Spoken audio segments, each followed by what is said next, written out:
suis Isidore Agadé, titulaire d'une maîtrise en communication marketing avec spécialité en digital. Également, je suis graphiste designer, community manager.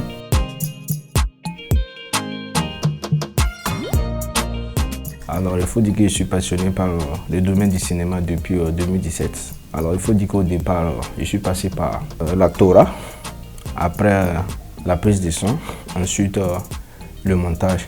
Mais il me plaît bien de préciser que ma spécialité, c'est la prise de son.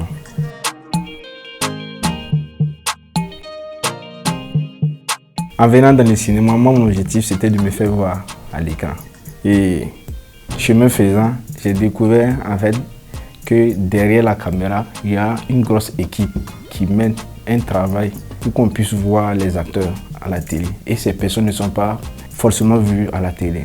Donc du coup, ça m'a donné l'envie de participer également, de voir comment est-ce que cette équipe fonctionne. Et c'est ainsi que j'ai été attiré par la perche que j'ai vue d'abord. J'ai demandé ce que c'est, on m'a expliqué que c'est grâce à ça qu'on a le son, ce qu'on attend à la télé. Donc rapidement, sans hésiter, je me suis dirigé vers la prise de son. Et voilà comment l'histoire a débuté.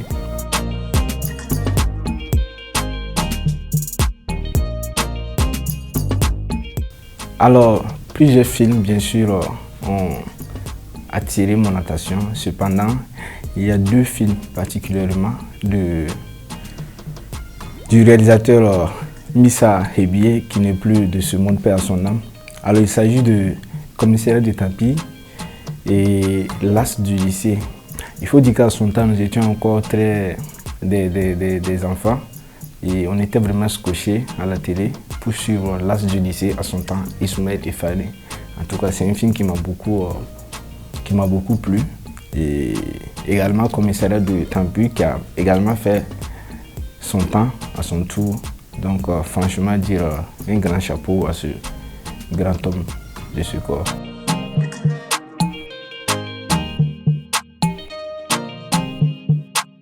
Alors il faut dire que concernant la prise de son, la plupart des temps, concernant la perche, il faut vraiment la concentration pour pouvoir bien percher, ne pas être déséquilibré, ne pas trembler.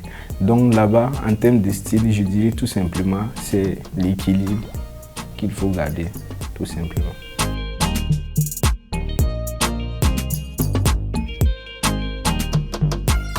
Alors en termes de difficultés, il faut dire que dans tout corps de métier, les difficultés ne manquent pas.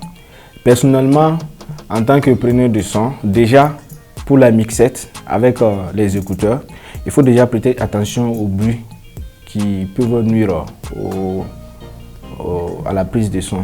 Déjà, c'est des difficultés. Souvent même, avec le casque, il y a des bruits nuisibles autour dont au départ, en tout cas, on ne pouvait pas percevoir en fait ces bruits. Puisqu'il fallait faire la différence entre le son des acteurs et ces bruits nuisibles. Mais bon, avec les accompagnements des encadreurs, voilà, j'ai pu au fil du temps m'adapter et j'arrive maintenant à détecter les différents bruits.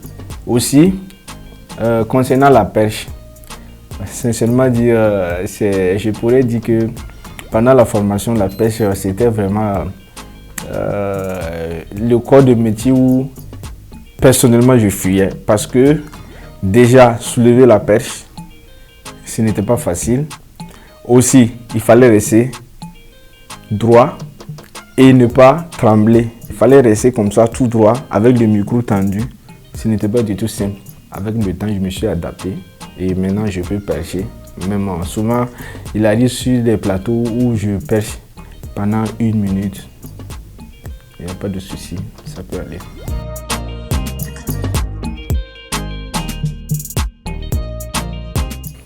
Sur le plateau du lycée Bambata, je ne me souviens plus exactement de l'année, mais ça doit être un truc de 2 ans, 3 ans en arrière comme ça.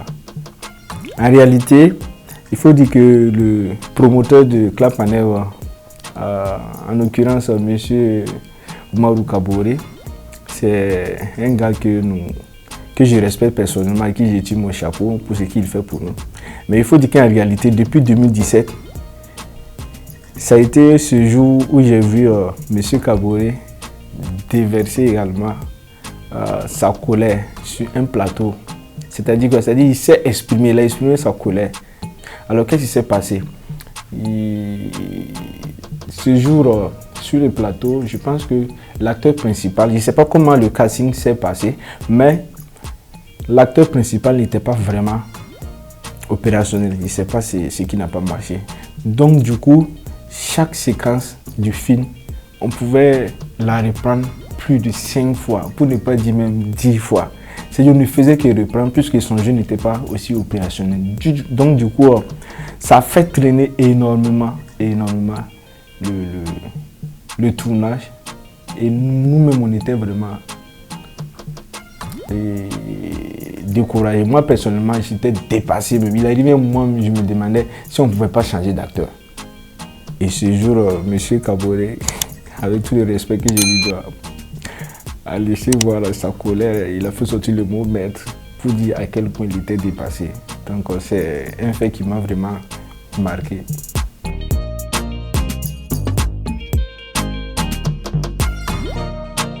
Alors concernant le matériel que j'utilise le plus souvent, le plus récurrent c'est la Tascam. C'est une mixette vraiment adaptée pour prendre le son. Et en plus de la Tascam, il y a les câbles également pour raccorder la Tascam et puis le micro qui est suspendu à la perche. Il y a également la mixette qu'on appelle le Zoom HF que j'ai eu l'opportunité de travailler dessus.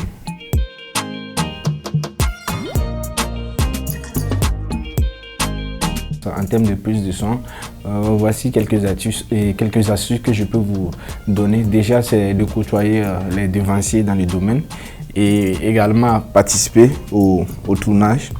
Ne serait-ce qu'aller regarder déjà, c'est déjà un bénéfice. Vous voyez comment les choses se déroulent qui est différent de votre utilisation habituelle. Et il y a aussi des tutos en ligne. Il y a des tutos que vous pouvez télécharger pour voir comment est-ce que vous pouvez améliorer davantage votre position, comment tenir la pêche et tout ce qui va avec.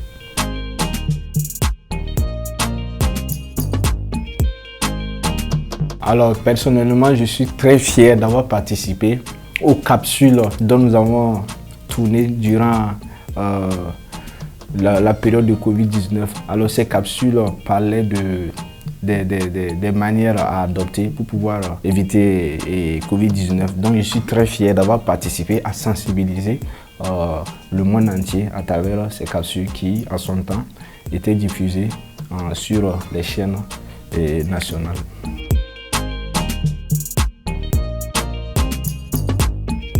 Le projet futur, c'est déjà me perfectionner davantage, travailler plus, acquérir plus de connaissances, afin de pouvoir mettre en place également une structure qui puisse intervenir dans le système de l'audiovisuel au Burkina Faso et également donner un coup de main très fort à la nouvelle génération. Voilà. Et pourquoi pas faire apparaître également mon nom sur la liste des lauréats de FESPACO.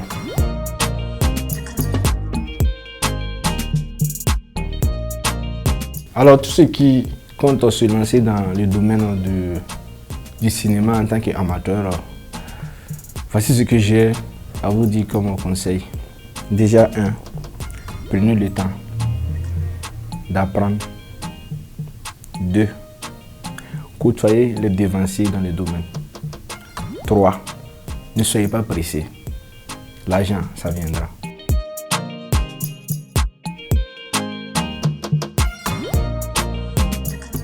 Alors en ce qui concerne les ressources et formations, il faut déjà dire que les ressources, c'est déjà vous identifier aux devanciers déjà dans le domaine.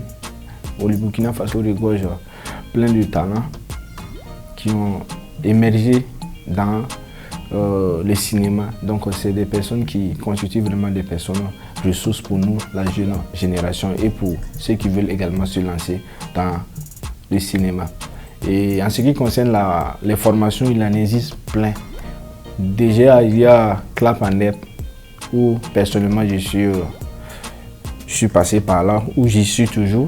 Et il y a également des ateliers de formation un peu partout, donc vous pouvez participer et voilà, découvrir le talent qui est caché en vous.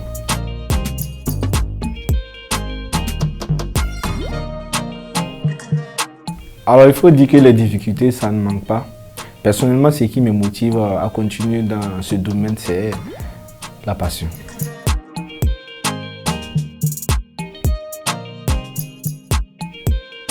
Cette formation en prise de son a enrichi ma vie de plusieurs manières, à savoir le réseautage. Grâce à la prise de son qui m'a envoyé dans le cinéma, j'arrive à côtoyer plusieurs personnes, j'arrive à échanger avec plusieurs personnes dans le domaine, dont les devanciers. Et ça m'a permis également de tisser de nouvelles relations. Il y a aussi une formation personnelle, c'est-à-dire parmi ces personnes, j'arrive aussi à aller au-delà de ma personne. Pour dire que je suis un peu réservé, mais étant dans le domaine, nous sommes amenés à donner nos avis et voilà, ça nous permet également de nous auto-former.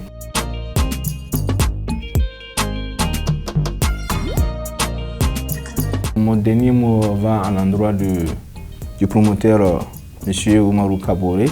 Je voudrais bien lui dire merci de nous avoir donné l'opportunité d'embrasser cette merveilleuse carrière dans le cinéma. Alors grâce à lui, personnellement j'ai eu plusieurs opportunités. Je lui dis merci pour cela. Merci pour ce qu'il fait également pour la jeune génération que nous sommes. Alors je ne saurais terminer sans dire un mot à l'endroit de ce que nous vivons. Vous savez très bien que actuellement nous traversons un moment très difficile. Donc je voudrais humblement demander au peuple burkinabé de s'unir et de parler le même langage afin que la paix revienne au Faso. Merci.